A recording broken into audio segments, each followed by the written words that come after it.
Hello, welcome to my channel. My name is Hannah and let's talk Arthur Conan Doyle. So usually when you hear that name, the first thing people are going to think of is Sherlock Holmes. That is the main series that he is known for. However, this author wrote a ton of other short stories and novels. So for this vlog, I am going to be reading Tales of Terror and Mysteries. So this book is divided into two sections. I'm sure you can guess what they're called. And so the terror section comes before mystery, and they're not in chronological order, of course. Like, I think only one of these books has been. So before I get more into the book, I'm just gonna say a few things about Arthur Conan Doyle himself. So he was alive from 1859 to 1930. He passed away at the age of 71. He was a writer, but also a physician. And these two things I really didn't know. He was also a Freemason as well as a spiritualist. He was very, very much into spiritualism. Pretty much if there was like any association he could join that had to do with it, he did. And there's actually a spirit photography picture of him up on the Wikipedia. I'll post that up here. But he really followed and would attend like seances and other types of sessions like that by the like most popular psychics of that time. So that is something that he really dedicated a huge portion of his life to. And like the last 10 years he was alive, he was actually a missionary for spiritualism. So obviously Sherlock Holmes is his most well-known work. However, he only wrote 4 novels for that. I honestly thought it was like this really huge series. But the thing is, he wrote 56 short stories. And so I didn't realize, because I've actually have never read anything by Arthur Conan Doyle at all, I never realized that most of the Sherlock Holmes story is encapsulated in short stories instead of full-length novels. So he did have 5 children, but none of his children had children. So he actually has no living descendants today, which is another thing I did not know. So that's one thing I actually like about reading like these story collections, is I'm learning so much more about these authors than I would have otherwise, because I just really never had a reason to look them up before. So back to the actual book. I'm gonna read the back here real quick. It says, while he is now mostly associated with the Sherlock Holmes stories, Arthur Conan Doyle was also celebrated for many masterful tales he wrote outside of that cycle. In this collection, first published in 1922, he compiled various pieces of short fiction which fall into the categories of horror and detective fiction, 2 genres for which he has become a byword. These eclectic, captivating tales dealing with topics such as mysterious jungles in the sky, 17th century torture techniques, a bloodthirsty Brazilian cat, and a train mysteriously disappearing between 2 stations showcase Arthur Conan Doyle at his creative best. And I really hope that is the case here. So in the Tales of Terror section, there are 6 short stories, and for Tales of Mystery, there are 7. And the mystery ones I'm really on, because I feel like that's not particularly a genre that I really read. And so I'm interested to see how I'm going to like the stories by the most well-known like detective author. There is no introduction to this book or anything. At the end, there's just like a few notes on the text, but it's not much of anything. I'm actually going to read that to you. It says, the text in the present edition is based on the first edition of Tales of Terror and Mystery, a collection of previously published stories. The spelling and punctuation have been standardized, modernized, and made consistent throughout.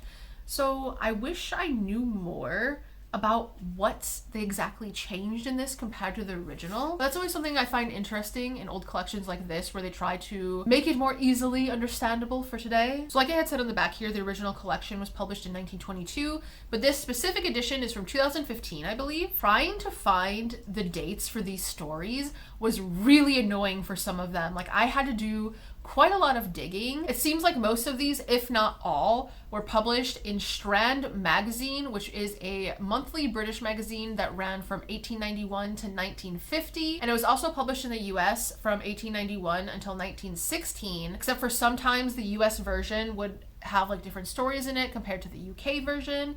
And that is where Arthur Conan Doyle published most of his stuff, was in this magazine, which the magazine has some really cool covers. I'll pop up a few of them here because they're very, very bright, vibrant, and eye-catching. I think if I had been alive back in the day, this is something I definitely would have picked up. So the first story in here is called The Horror of the Heights, which I'm afraid of heights, so if it has anything to do with that, that'll definitely be disturbing for me. It's 19 pages long, and of course I didn't look up the year before filming this, so I'll have to check that later. But on the top here it also says, which includes the manuscript known as the Joyce Armstrong fragments. And I'm not sure what that is, so I'll have to give that a quick Google as well. So here's to hoping that we start off on a strong note and that there's at least one 5-star read in here. You see Ori sleeping in the background there. I can actually hear him snoring. I doubt you can on the camera though. So I'm balancing this on my knee again, so hopefully it stays there okay. But I just finished the first story in here. It is from 1913, because I know I wasn't able to say that yesterday. And I think I'm only going to give it 3 stars, unfortunately. It was okay. Definitely different though. Like, it was more unique than I was expecting. But essentially, this guy's journal is found like in a field in the middle of nowhere with like some debris around it and stuff. And it's the journal of this very famous aviator who has gone missing. In it, he details his account of flying to 31,000 feet, because then that was like a very difficult thing to accomplish, and how he believes that there's like these air jungles where there's these creatures kind of hiding in wait, and that they are the cause of some of the missing aviators in these areas and stuff. So he goes up there to see what he can experience, like he brings a shotgun kind of thing, and obviously some stuff happens from there. So there's a touch of cosmic horror with this, because it's dealing with aspects of stuff that haven't been seen before that you can't really comprehend. But the story also really reminded me of like deep sea stories. It definitely had that vibe to it. And so it being like in the air, like obviously we usually talk about monsters deep in the sea or in space, but not just like in our atmosphere. So I thought that was a bit interesting, and that was the most like unique aspect of it. And as far as Arthur Conan Doyle's writing style, it's fine. I don't know if it's going to be like when I read Ray Russell last, where like it changes depending on the story, but this was fine. It felt pretty straightforward actually. There wasn't anything that was really hard to understand. So the next story is called The Leather Funnel.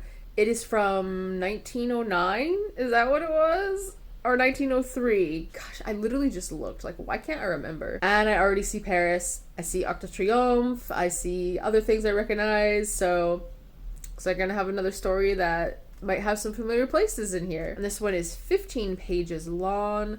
And one thing with this book, though, even though it's paperback, like, that's not floppy at all. And so it's actually kind of hard to, like, open up the book how I need it to read. So obviously as I go on and get closer to the middle, that's going to get a bit more difficult, but that's the one frustrating part of this so far. Hopefully the stories get a bit better. That was an okay start, not the greatest, and I'll see you in a bit. There is an Ori taking over the desks. I find it so funny that he lays like this. Look at him. Look at that gato face. Look at them teefies. Look at you. And he has like such curly fur on his belly. Look at that. You curly boy. You're so curly. What was that? You're so funny. Another story down, and wow, I look super freaking tired. So we've already got some brutality against women going on in the stories. It was actually a bit intense. I think I'm gonna give this one a 3.5. I enjoyed it a little bit better than the first one, but it was still just like, it's fine. I did want to read a paragraph from here though, and if you can hear like crunching, it's Torti eating. So this is on page 27, and one guy is asking another about the science behind dreams, and the other one responds, "A science of charlatans. The charlatan is always the pioneer. From the astrologer came the astronomer, from the alchemist the chemist, from the mesmerist the experimental psychologist. The quack of yesterday is the professor of tomorrow. Even such subtle and elusive things as dreams will in time be reduced to system and order. When that time comes, the researchers of our friends on the bookshelf yonder will no longer be the amusement of the mystic, but the foundations of the science." I was just really intrigued by that paragraph, and I think that's my favorite paragraph in this story because, I mean, there is a little drop of truth behind it. I mean, wasn't one of the, like, philosophers murdered for saying, like, the earth was round? So, I mean, so this story is a bit weird to describe. It is also unique. That's one thing I'm noticing is these first two ones have been very unique. So it's basically one friend visiting another in Paris. The guy that lives in Paris is always like collecting all these odds and ends, trying to learn the history behind them. And his friend picks up one of the items, which looks like a leather funnel, and is like, what's the story behind this one? The guy's like, oh, that's an interesting one. And kind of proceeds to kind of be like, hey, look at these marks on here, look at this marks there, kind of thing, to kind of walk him through a bit of the story. But then he brings up dreams and how he'll like sleep next to an item and he'll dream about kind of its origin. He was going to tell him what he had dreamed for this item, but then he's like, wait, you're staying the night. You sleep next to this item and tell me in the morning what you dreamt about. And so then we go from there. At first I was kind of thinking I would rate this 4 stars, but I don't know. The way like the dream goes and stuff, it's just like, I think it's just 3.5. And Torti is moving the chair where the camera is. In terms of the writing style again, it is very straightforward. I feel like if this is like how his style is going to be for every single one of these stories, I do feel like it's a little bland. I'm actually surprised at that a bit. I thought there would be a bit more like excitement maybe in how he writes, but so far I'm not super impressed. And so the third story here is called The New Catacomb, and I haven't looked up the year yet, so I'll have to do that next time. This one is 18 pages, and I will probably pick it up there tomorrow or maybe later tonight. It really kind of depends. I need to get started on doing stuff around the house now, so I definitely need to put this down for now. Rainy days are back again, and this rain smells very freaking weird. Like, I grew up next to a lake, so I'm used to rain smelling like fish, but this is just odd. I love the sound of rain, though. So this is how forgettable these stories are so far. Yesterday evening, I literally thought to myself, oh, I didn't start that new reading vlog today, but I had literally read 2 of the fucking stories. So I completely forgot, and I really had to think about it. I'm like, did I read and film those? I had to actually double check. So, I mean, I feel like that says a lot on how forgettable these are so far. And also that second one I read, the year was 1902. I was completely off. I think I said 08 and 03. Now we're going back to the 1800s. The one I just read is from 1898. And I'm tentatively giving it a 4-star. Like, I can see why it would be that, but also you can see what's coming like right away. It's so easy to guess this one. So the ending really isn't a surprise at all. So I'm kind of more like 3.5, but I think I'll end up giving it a 4. I don't know. It's not really an obvious choice for me. So this one is about 2 archaeologists. One of them is an Englishman, one of them is a German, and they're in Rome actually. And the German comes to the Englishman and is like, hey, look at these artifacts. I found a new catacomb. And so the other guy immediately wants to know all about it. But the German guy is like, no, you have to tell me something very personal to you first, and then I'll show you the catacomb, as like some sort of trust thing. And so the German guy asked the Englishman about this recent like affair he had with a woman, and he reluctantly ends up telling him. And so in exchange, the German takes the Englishman to the catacomb he found. And also there's laundry going, so you might be able to hear that in the background. So I think this is the one where I enjoyed most how it was written. It definitely feels like it could be written today. I feel like he doesn't use any fancy language really. And if there's anything like you don't understand, it's definitely just because like it's archaeological words for one, since that's what the story is about, and more words of that time kind of thing. So I would definitely consider these more of like an easy read, but I'm wishing for them to be more exciting. I don't know if it's how they're written or what, but it's not just matter of fact, because I know I've mentioned that before, but it just feels plain. like the build-ups just aren't really tension-filled or anything. And since these are supposed to be the tales of terror, like, I feel like there just needs to be a little something more. And so the next story is from 1893. It's called The Case of Lady Sannox, and this one's only 12 pages. So I'm gonna read that now, actually, and hopefully we get a little bit more of the terror part. Well, I got some bad news about this one. I think I'm gonna rate it 1 star.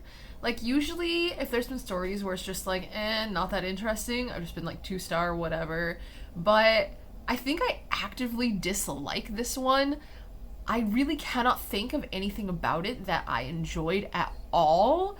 So I really think it just has to be 1 star. So pretty much this is about a lord and lady, which that's the Lady Sannox, and I guess she is known to cheat on her husband, and it's like an open secret, like he knows about it and everything, and her current like favorite lover is this really famous surgeon, and they would meet up like every night, whatever. One night when he's getting ready to go see her, this old Turkish man, he shows up at his door wanting him to come quickly to perform this surgery on his wife because she has fainted and injured her lip on a poisoned dagger. Like, it's all really bizarre, and I can't really say much beyond that, but just the setup and everything isn't interesting. It's so outlandish, and once again we have a female character that just gets completely fucked up. It's just a bit annoying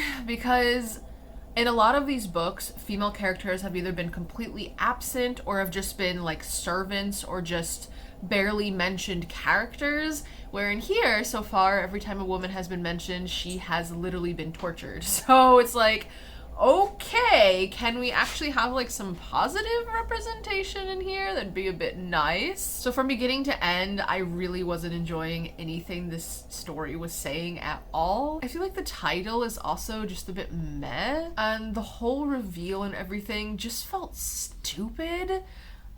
Like, oh man, I'm really frustrated because this is turning me off a bit to Arthur Conan Doyle, because I've always been interested in reading some of the Sherlock Holmes stuff, but now I'm just like, man, is it worth it?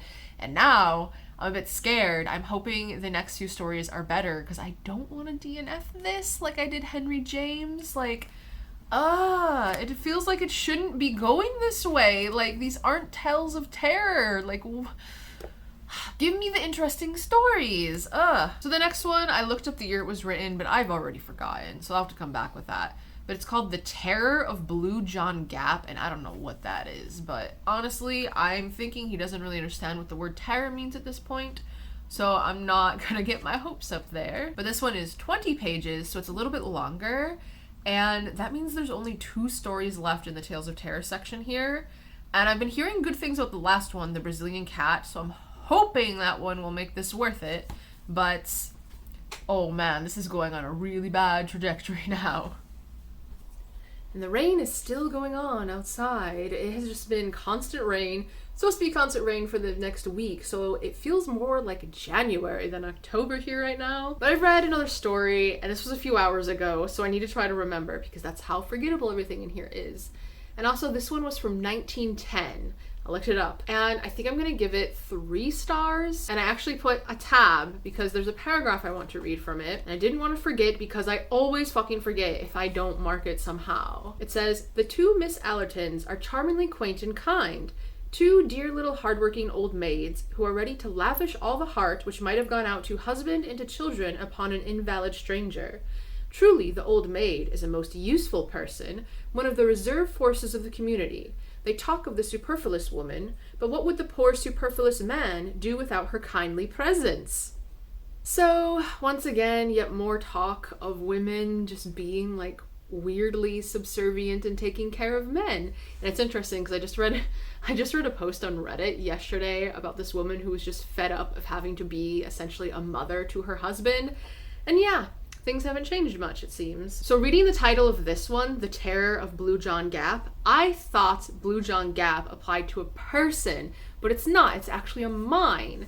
because Blue John is, according to the story, I don't know if it's something that the story just completely made up or if it's actually real. I asked my husband who studied geology and he had never heard of it before, so I'm just taking it with a grain of salt. But Blue John is apparently a very rare mineral, so that's why the mine is called this. So this felt a little similar to the Catacomb one at times, and also, I don't remember which one it was, but basically where it's like, I have this letter from this person, and now I'm going to dictate the letter to you as I saw it, kind of thing. So it's in that kind of style. And so basically it's this man recounting this time where he went to the countryside because he had tuberculosis, which he did end up dying from. It says it like in the first paragraph. And while he's there in this countryside, there's this mine, Blue John Gap, and there are rumors in the town that there's some beast that lives inside.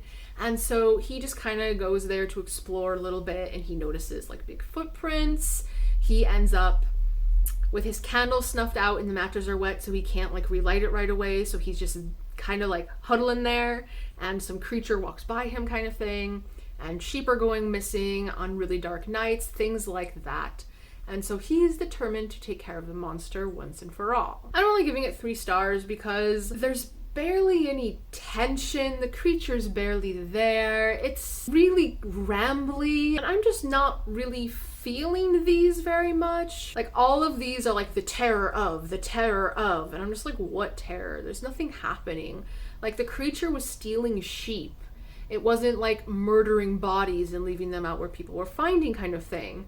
So it's just kind of like, what is the harm? I don't really understand. So the actions of this man just kind of felt a bit unnecessary. Can we have a woman character that isn't just being tortured or is a maid or something? That would definitely be different. The next story in here, which is the last of the terror section and is supposedly the best, but that remains to be seen, is called The Brazilian Cat. It is from 1898, and let's see how many pages it is. I believe it's 23 pages. And then that'll begin our foray into the mystery section. And I'm not gonna read that tale right away. It's actually Pokemon Community Day right now, and since it doesn't look like it's raining right now, I'm gonna see if I can sneak outside and try and catch some shiny Pokemon, because since it's been raining, I feel like I haven't been out in a bit either, so I kind of just want to go out and get some fresh air and just not be stuck inside all day. But also Toma, he's at a Warhammer campaign right now, which he's really been looking forward to. He's been like just painting nonstop every single freaking day. And this is day 1 of the campaign, so he's spending most of his day there. And he's supposed to send me some pictures of what everything looks like and what's going on and stuff. So if he did, I will post them up here, because I'm just proud of him and happy that he has rejoined a hobby that he was really into when he was younger.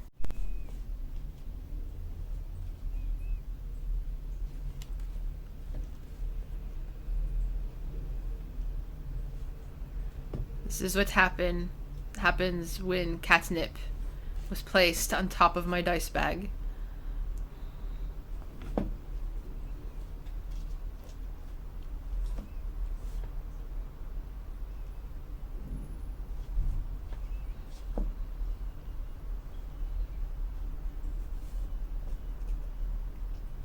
I apologize for it being quite dark in here, but it is the evening and it's been really, really rainy.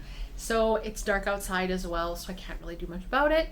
But I didn't realize till I just went to read one of the stories in here that I have not talked about the last story I read. I didn't realize I never did it yesterday.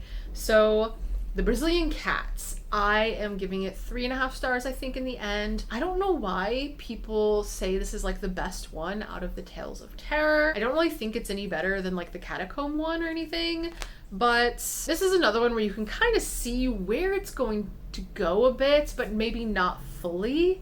And so essentially there's this guy, and he comes from this very, very wealthy family. When his father dies, he pretty much blows his inheritance. He's super bad with money. He is so much in debt, and he's on the verge of losing everything. So he's trying to figure out what the hell he's gonna do when he receives this invitation from a cousin he has never met before to come visit his house. And this cousin, they're in Spain, by the way. This cousin has spent a lot of time in Brazil, like his wife is Brazilian, and he's brought back with him all of these animals. He has this huge menagerie of all these exotic animals, and one of those animals includes the Brazilian cat. So this was fine. Like, there's quite a few recognizable tropes in here. Overall, I think that it's very easy to tell that the person writing these stories generally writes crime or mystery. Like, they are set up in the same format. It feels like the same formula. So these aren't scary at all. Tales of Terror is not a good title, I think, at all. And so I'm a bit nervous that the Tales of Mystery is going to be something that I like even less. But I don't know, since that was Arthur Conan Doyle's like bread and butter, maybe it will be better than these other ones. So the first story from the mystery section is from 1898 as well, and it's called The Lost Special, and it is 22 pages. And this is the section where some of the titles get a little dodgy. Like, there's 3 stories in here. One of them is called The Japanned Box, The Black Doctor, and The Jew's Breastplate, which I've read that online that the stories aren't as bad as the titles make them seem. I am not able to read the first story right away, but I'm hoping to get that done tonight at least, but I might wait until tomorrow to come back with an update. It's a first that the light from that is doing it. Oh, I think it's because Toma has his bright light on. I think it's reflecting off the screen. Oh, no, it's not, actually. Alright, well, it is what it is. So, Toma actually isn't feeling good, so I hope he feels better soon. I know he doesn't like me talking about him, but still, I hope he feels better soon.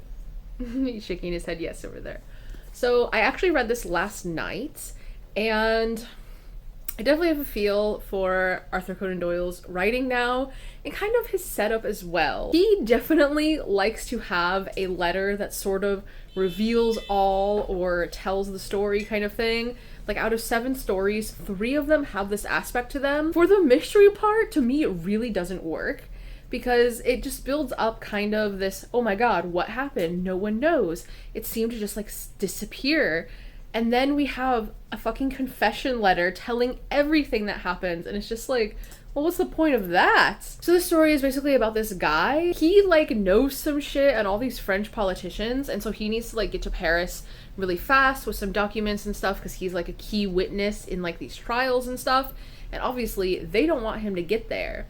But he takes this train where it's like just him on the train. It's just him and the crew, because he needs to get there ASAP. Well, on their journey, the train, him, and all the crew just seemingly disappear into thin air. No one knows what happens. No one can figure anything out. They find the conductor dead in a ditch at some point, but that's like the only clue they have. Well, like 10, 15 years later, whatever it is, someone in prison just confesses and tells what happens, and it's like, wow, that literally took away all the tension out of it. Because like the beginning, I like the premise. It's like, how does a train just completely disappear? And how they did it is like, okay, but it just feels so weird just to have the person be like, all right, I'm going to tell you the whole story. Like, whatever. I'm not really impressed by that. And also I'm finding, like, I'm rating this 3 stars.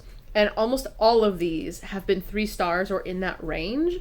And so I'm just feeling like, what do I even have to say about these stories? Not much.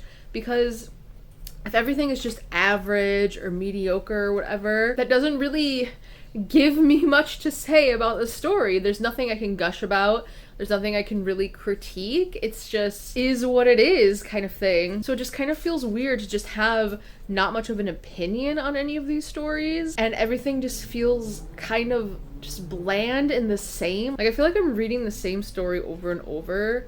And I'm wondering if in a story or 2 from now, I might be feeling like I want to DNF. I'm hoping that doesn't become the case, but like, I don't know, none of these are impressing me, and I am not really looking forward to the rest of this. And then my phone completely fell backwards off of my knee. But right now I'm about to get ready to start making dinner, and I'll probably read the other one tonight, so maybe I'll check back later. I apologize for the harsh lighting, but it is nighttime here, and like the light is like kind of yellow and stuff, and the computer's right in front of me, so it is what it is. So I didn't realize until I started reading this that I didn't say anything about the story I was going to read next. So I just finished reading The Beetle-Hunter, which is from 1898 as well. Most of the ones in this section are from 1898.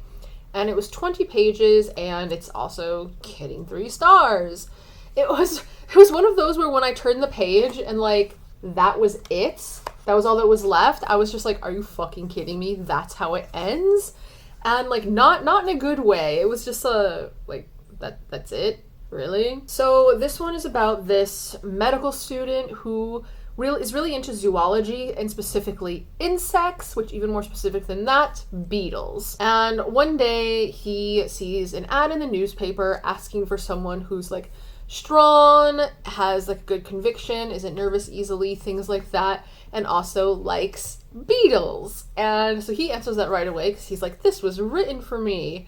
So he's instantly hired and he's taken by this lord to this other location for reasons unknown to him. And like the mystery of like, why does he need this super specific person was kind of interesting, but what it turned out to be was just dumb and just kind of ridiculous, and it just ended so suddenly. And God, I don't know. I just have nothing to say about these freaking stories. And also another thing, all these characters feel exactly the same. There's always like a lord and lady and some guy that's wrapped up in whatever's going on, and none of them feel different from each other. It just feels like the same characters over and over again kind of thing. Like, I think this has to be the most average short story collection I've ever read. And so the next one is called The Man with the Watches. It is 21 pages and it's also from 1898. And I might, after that one, I might reevaluate whether I want to actually finish this or not. I don't know. I do know that when I'm done with this book, though, I don't think I'll be picking up Arthur Conan Doyle. Even with the Sherlock Holmes series, I just don't think it would be something that would interest me much in the end based on how this is going. So I'll be back with more probably average scores tomorrow. So, read another story last night, and I am now to the point where I'm ready to be done reading this. Like, it's a struggle not to DNF it. I don't want to, though. Like, I just want to, like, speed read what's left and just be done. Does that make sense at all? So I think what I'm going to do with these next few stories is I'm actually going to read the last one in the book, because that's the one that by the title sounds the most interesting to me.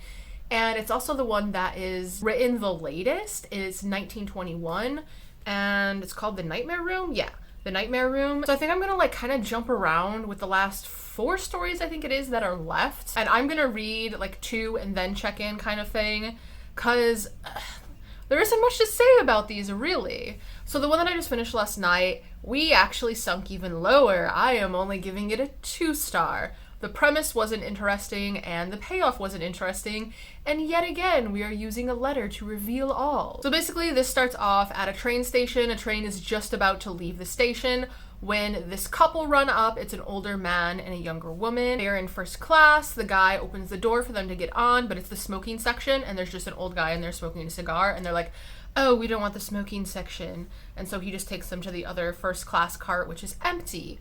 Well, when the train reaches its destination, the non-smoking first class cabin door is open, and there is a dead young man in there. He's been shot, and the couple and the old man are missing. And so this felt really similar to the first story where the train goes missing. It was just like the same type of vibes, and so it was just like, I literally read a story like this, so why do we need another one so soon? And like I said, it's a letter that tells us what happens. The brother of the victim actually is the one that writes this letter, and I'm gonna have to like reread the paragraph before, because I don't understand why he wrote it, and it's like 5 years after the incident happened, and it really just did not make sense to me. But I mean, even so, it's another one where like the person that actually like committed the murder isn't like captured or anything. Like there's no justice or whatever. So basically nothing really felt unique about it. It just felt really familiar, and there's kind of a tiny twist in it that you can notice immediately. So I'm really just looking forward to being done with this book. And I think I'm going to try and finish the rest of this today. Like, there are not that many pages left. And let's see, how many pages is the one I'm about to read? Oh, it's less than 10 pages, I believe. So, yeah, let's give that one a quick read and see if maybe, just maybe, we can have something above a 3. I am going to be doing a few things in between reading these, so not quite sure when I'll be back. 2 more stories down. Yay! These were a little bit better, I guess. The Nightmare Room, I rated 3.5, so 3.5. That is so much better than 2 stars. It's mainly just because how it ends is funny. Like the little twist there, it's funny in this context, but also that's how a book by a really popular author ended recently. And so it just reminded me of that and all the backlash from that. So I thought it was kind of entertaining. But pretty much this one is about this man who's confronting his wife for apparently poisoning him and trying to get rid of him so she can be with his best friend. And honestly, most of it is just meh, not really interesting, but just like those last few paragraphs, that's what makes it fun. Then I read the Japan box, which I looked up what that means exactly, and according to Google, it says work decorated and varnished in the Japanese manner. So that's not as bad as I was kind of expecting. So this one's from 1899, and I don't even remember how many pages it was. I think it was 15 pages actually. And basically this one is about like this guy, he always has this box with him, like if he leaves his house or whatever, it's with him kind of thing. And there's just this one tower in his mansion or whatever where he always keeps it. And at night, the servants can hear this woman's voice coming from the room the box is kept in. And so they come up with all these rumors. Some people think that he's gone back to his old ways, and others think there's a more ghostly presence afoot. And so this one's just 3 stars. It was actually interesting until the reveal, and I'm just like, fucking really? I honestly thought we were gonna go like this supernatural route, and I was like, oh man, is it this? That would make it really cool. And it's not. Like, they really tried to make it seem like it was gonna be more of like an occult thing, and then instead it's the most basic fucking thing ever, and I'm just like, really? But it's revealed in the very last paragraph of the story. And so, not a good ending there. So, like, I really thought, I was thinking, this might actually be 3.5, 4-star read. Nah, just gonna be a 3, because that ending was trash. So I'm finally down to the last 2. The next one I'll read is The Black Doctor, which, okay. And I think this might be the longest one in here. Oh no, it's only 22 pages. That's not too bad. And this one's from 1898, so I'm probably gonna take a little break and then come back to this. I am finally done with this freaking book, and it feels so good. Sorry for the lighting in here. It is extremely dark outside, but having the light on, it just makes it, it's not good. It's like really reflective, and you cannot see my head, basically. Actually, let me see if I can adjust this real quick. Maybe that helps a bit. I don't know. But anyway, these last 2 stories, both are 3.5. The Black Doctor one is probably the one where the plot is the least easy to guess what happened. Like, you would really need to have the prior information to be able to come up with a theory. And luckily, race really doesn't come much into it. The only time they talk about his race is in the description of him. It says that he came undoubtedly of a tropical race and was so dark that he might almost have had a strain of the Indian in his composition, which is just a bizarre sentence. That's the only time it's really mentioned besides his like official title.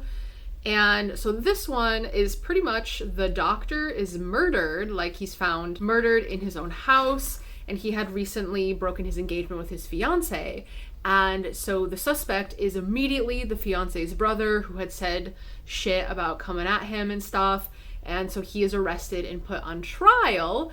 But the trial, the direction it's taking completely fucking changes when someone unexpected shows up. And the very last story I read in here is The Jew's Breastplate, which is also an odd sounding title, but that's also doesn't really come up much in it. It's just that the breastplate it's talking about belonged to Jewish priests. And so this one is about this guy who becomes like a director of a museum, and he receives this anonymous letter saying that there's going to be a burglary happening at the museum soon.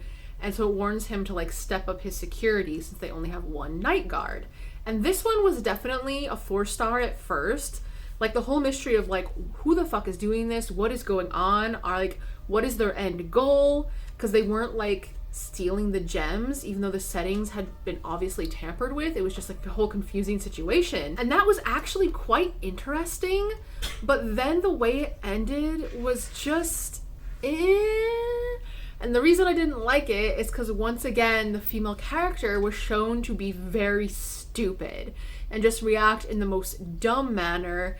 and like she has no free will or can't think for herself or anything.